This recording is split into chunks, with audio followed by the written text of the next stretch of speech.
Hello everybody, Sparkster1701 here, and this time around we're taking a look at another Titans Return toy. We are taking a look at Sentinel Prime. Of course, this one is not based on a G1 version of the toy, as most of us, especially in the modern media, are more familiar with Sentinel Prime from his appearance in the Michael Bay directed film Dark of the Moon, where Sentinel Prime did appear. Of course, ironically, Sentinel Prime in that movie was voiced by Leonard Nimoy, who also voiced last week's character Galvatron in the animated Transformers movie. So, maybe we got a theme working here. Oh, well, I can guarantee you all, folks, next week's Transformer was not voiced by Leonard Nimoy. At any rate, this here is the Sentinel Prime we got in the Titans Return line. For anybody who wanted a Sentinel Prime in their toys, but didn't want to buy the Michael Bay inspired one. Which, given how we've all criticized those films, I think I can understand why. And at any rate, this one's a little bit orangey. Maybe you spent a little too much time down in the citrus groves in Florida. At any rate, let's take a good look at him here. Obviously, they're using a redeco of the Optimus Prime head for Sentinel's head, but we can turn the head from side to side very easily, and it does rock a little bit. It's not exactly able to do it very well on here. Sentinel can raise his arms up to the side just like that, and his arms do rotate at the shoulder all the way around. If you move the arm slightly ajar and get the wing out of the way. Sentinel can bend his arm at the elbow slightly further than 90 degrees. And he does have a swivel at the bicep, so he can swivel his arms. He cannot twist at the hip. Sentinel can spread his legs apart into a full splits. He can also raise his leg up at the hip about 90 degrees, and he can bend at the knee about 90 degrees. So he does have some decent range of motion for a Transformer toy. And of course, some good ratcheting in those legs. Oh, that's a beautiful sound to hear. Anyway, let's start looking at Sentinel's accessories. His gun comes apart into two weapons, so he could be carrying two guns. At any rate, this is his rifle. Unfortunately, this is in the modern times, so Hasbro really doesn't tell you anything about the weapons they're carrying.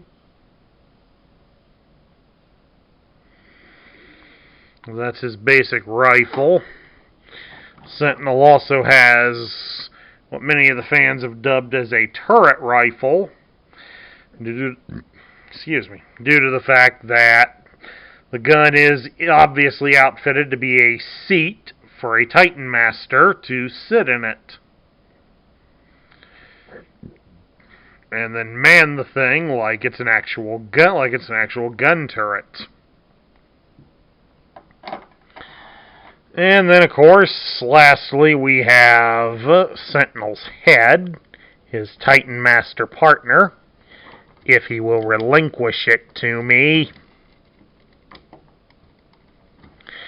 Come on, Sentinel. Excuse me a second, this may require some delicate force. Man, it's a good thing YouTube is for those 13 and older. I'd have certainly gotten banned for some of that language I had to use. Not my proudest moment, folks, but at any rate, we got the head off. And we've shifted him into the Titan Master figure. This is Infinitus.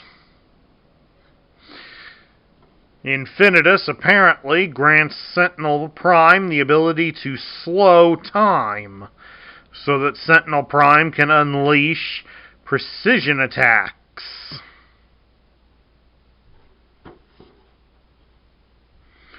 Interesting. As for articulation, he's got the standard for a Titan Master. You can turn his little head from side to side. You can raise his arms up, about so far. You can bend his legs at the hip, 90 degrees, and you can bend him at the knee, 90 degrees. Alright. Now that we've taken a look at the loose parts, and hopefully the swearing portion of the show is done, let's get Sentinel transformed and take a look at his alternate modes. Now here, of course, is the first of Sentinel's modes. He is a space shuttle. A bright red and orange space shuttle. While the color scheme does look a bit off, the shape of it isn't too bad. Of course, we also haven't added the guns.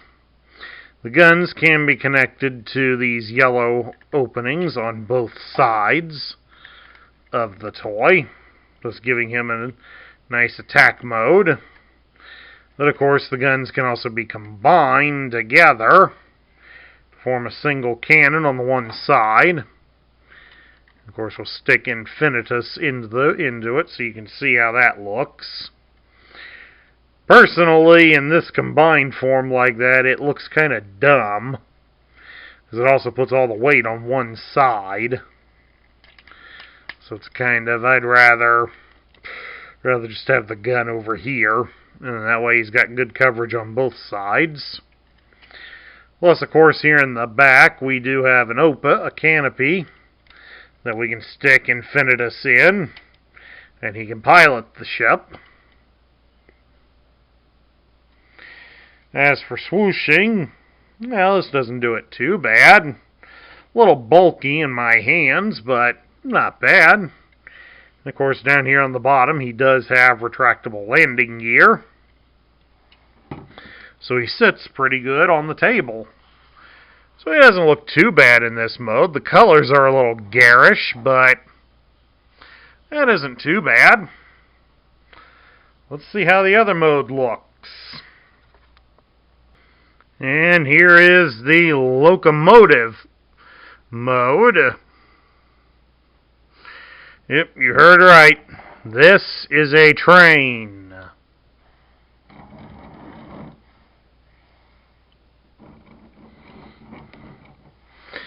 Maybe it would pass for a train on Cybertron. It reminds me more of the Imperial trains that were seen in the Rogue Squadron series of Star Wars games, back before Disney owned it. I'd hate to think what Disney's going to do with it now, but that's a discussion for other channels, not this one. Needless to say, this mode doesn't impress. Especially when you also consider that this toy was retooled and repainted to also be Astro Train. So you don't get this mode once, but you get it twice. And of course, we can also stick Infinitus out here in the turret.